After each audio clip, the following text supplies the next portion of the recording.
Thank you very much. Having heard, oh sorry, thank you very much. Having heard the vote of thanks, I suspect you're all ready. It's on the top. Yeah, sorry. I was saying, having heard the vote of thanks, I suppose you're all now eager to go out and get the last couple of hours of summer, because believe you me, I think today is the last day of summer. But I will be very brief, since I know that I'm standing in between you and whatever activities you have. But I thought that what I heard today was captured under about, I would say, 5 headings. One is the establishment of the context of why we are here, the identifying of the problems in Haiti, compounding factors that really ensure that we have a re-emphasis of some of the inequalities that we speak of, the need for advocacy on a broad basis to try and see how we can galvanize support regionally as well as internationally for the Haitian Reformation.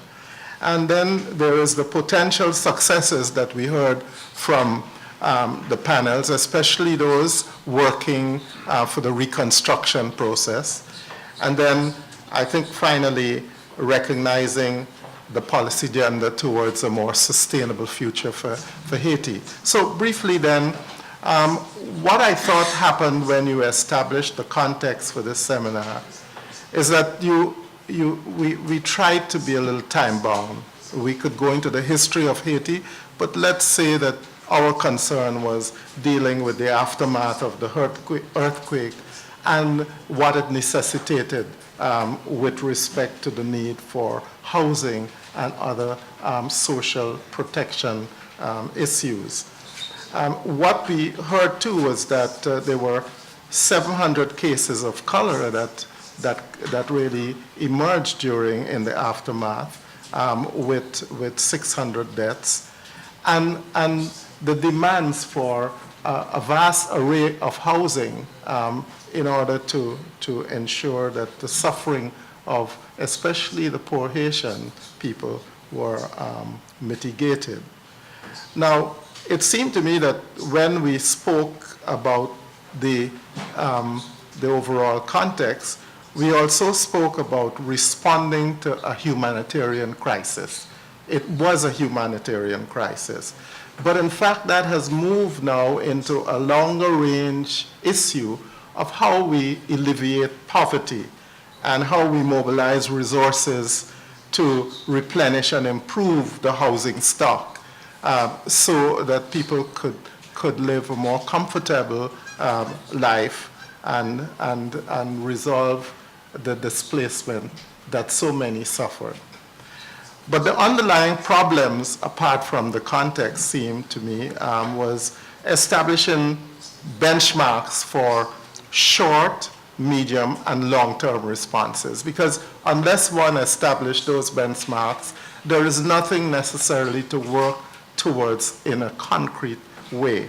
And so, in fact, what seemed to have been benchmarks were those dealing with certain time-bound things, the rehabilitation based on the emergency, the reintegration of people, including building social or rebuilding social and community cohesion, and reconstruction, really the socioeconomic viability of a country that had already been so far down in the socioeconomic ranking in the world system. But quite apart from that, I think that the problems that you identified were the immediate ones of aid not necessarily matching the priorities. And in that context, there were compounding factors in addition to those problems. You said that more than a fifth of the population live on less than $1 a day. So in order to rehabilitate and to reintegrate and reconstruct, it means that some form of assistance, technical and other financial assistance would be required to fulfill the priorities of the victims, so to speak, which were countrywide. You said that the compounding factor is that the NGOs that work as private institutions seem not necessarily to be cohesive in the impact that they make on the necessary programs required to achieve the results. And what seems more compounding were those parallel structures, international organizations, donor partners, and NGOs, parallel structures rather than complementary programs. And therefore, after 4 years, what most of you said is that there are very few landmarks, very few outcomes that can be signaled to give a positive perspective for those people who are in need and who are suffering. And those who are suffering really are the disruptive families and family life. And so what has happened in the aftermath of the earthquake, the multifarious involvement by agencies created false expectations, which have not materialized. So what it is people like us must do in terms of advocacy, because people like us are positioned in agencies, in universities, in international NGOs, in church groups. And it seems like, from what you're saying, that the advocacy must revolve around stimulating international responses, galvanizing regional collaboration, and reviving the national spirit of Haiti, so demoralized after an event like the earthquake.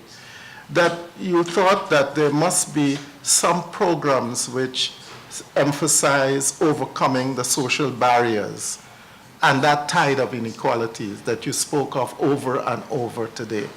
And then placing people and the elimination of those inequalities at the heart of the response, including responses that are legal. So the reform of the laws, for example, and the plan to rehabilitate people as quickly as possible from the camps. And so, having sort of said that is what we have to do internationally and be serious about it, you then, really what was important for me, I always like to see the glass half full, were some of the evolving successes that you spoke of in the panels. Those evolving successes for me are evolving or potential best practices that may just be part of the lessons that we would learn. But I didn't place them as lessons learned as yet, because I think we still have to evaluate those evolving success. But among them, and forgive me if I can't call the French name for these acronyms, but the acronyms of SSID, SID, Expo Habitat, GAR, G-A-R-R, and ITICA. Now, when those cases, those case studies were presented, we had some concrete, very concrete illustrations of evolving success. Because in those presentations, emphases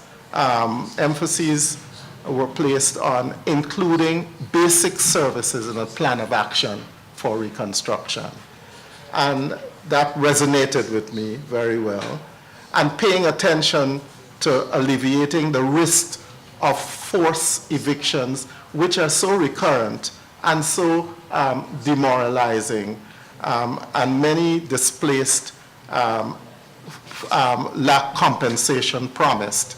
So that what those institutions seem to be doing is paying attention to what I call those macro dynamics for reconstruction.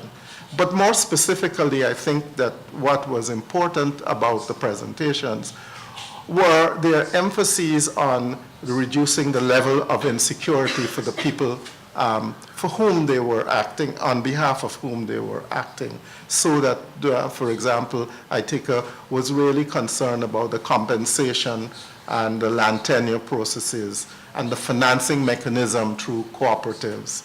They were also concerned with the selection criteria, which was really one way of ensuring not only greater transparency, but accountability in the process. And I wouldn't go through all the criteria in the interest of time.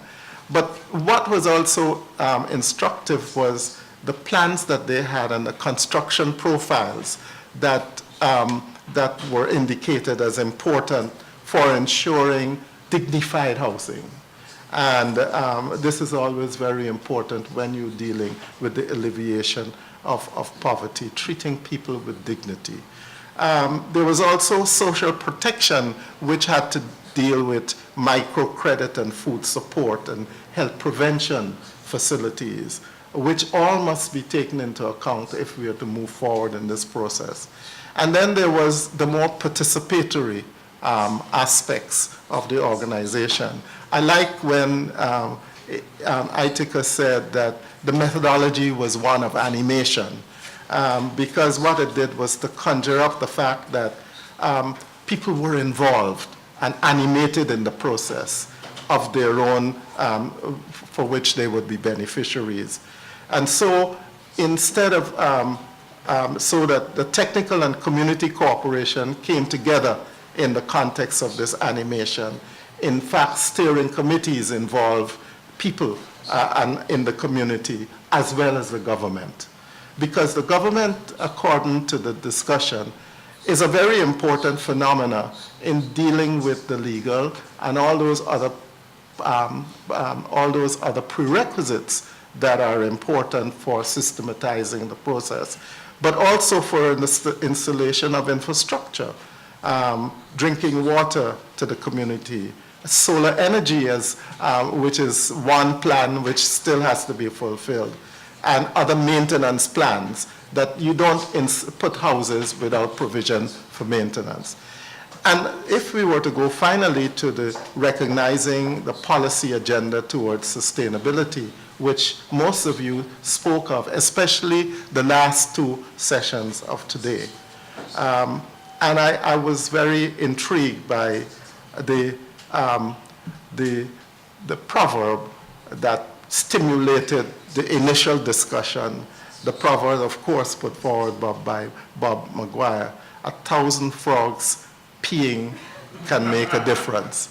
Now, this alliteration is very important because fragmentation is one of the issues that was raised by so many people that led to a negative view of the outcomes. And therefore, it is that cohesion which is so important as we move forward, specifying donor requirements and really working in the context of ensuring that we have a more cohesive approach to planning. So what then were those lessons that were learned? The lessons that were learned had to do with those factors that I did not state, that I have stated in the compounding factors, but which are really materializing and have not really materialized. So the more precise lessons were that NGOs' links with donor partners require greater coordination and the incorporation of people in the communities and policy making. The need for new models, the humanitarian model must be combined with the sustainable financial model and accountability procedures and methods of monitoring and valuation.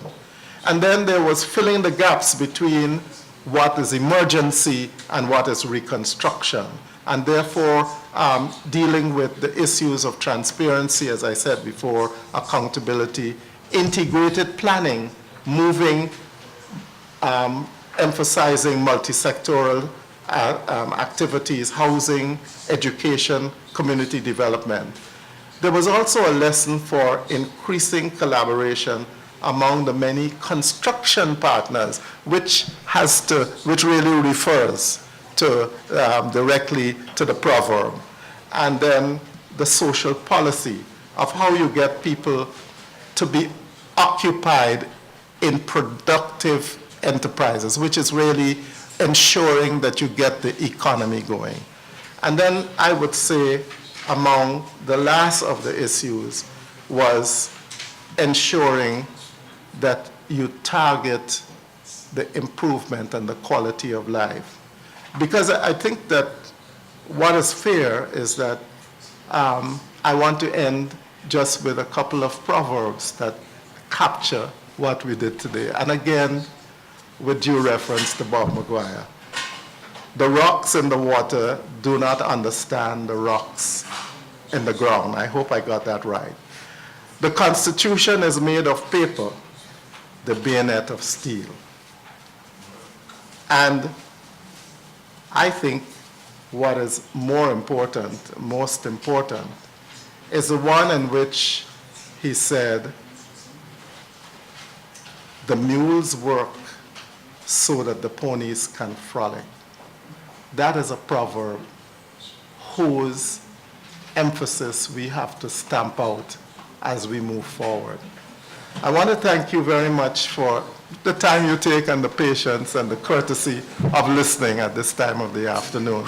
But I also want to thank the organizers of this meeting and the contributors today. I came knowing very little, and I have left feeling very enthusiastic that as an advocate I must be part of this movement. I want to thank you very much.